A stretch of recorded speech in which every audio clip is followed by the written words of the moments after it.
எப்போவுமே குழந்தைங்களுக்கு ஒரு ஸ்ட்ரக்சர்ட் ஆக்டிவிட்டி போர்டம் குறைக்கும், ஆங்ஸைட்டி ஃபார்ம் பண்ணாமல் பார்த்துக்கும். ஒன்றா ரெண்டோ பேர் காம்பினேஷனாக செய்யும்போது குழந்தைங்களையும் இன்க்ளூசிவாக வச்சுக்கும்போது it creates a sense of responsibility. அதோடு இல்லாமல் உங்களுக்கும் உங்கள் குழந்தைங்களுக்கும் உள்ள பாண்டிங் அதிகமாகும். அன்னெசரி ட்ராமாவுக்கு டைம் தவிர்க்கப்படும். காம்னஸை மாடல் பண்ணுங்கள். அதே தான் குழந்தைங்களும் ரிஃப்ளெக்ட் பண்ணுவாங்க. நியூஸ் சேனல் நீங்கள் பார்க்குறீங்கன்னா கூட அடல்ட் கண்டென்ட், அடல்ட் ஸ்ட்ரெஸ் இதெல்லாம் குழந்தைங்களுக்கு தேவையில்லை. ஸோ அந்த மாதிரி நியூஸ்லேருந்து உங்கள் குழந்தைங்கள ப்ரொடெக்ட் பண்ணிக்கோங்க.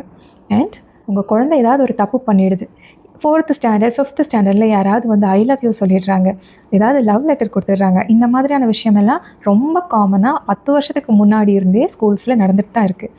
இதை உங்கள் குழந்தைங்க வந்து சொல்லும்போது அலட்சியப்படுத்தவும் வேணாம், அதுக்கு ரொம்ப அண்டர்லைன் பண்ணி ரியாக்ட் பண்ணவும் வேணாம்.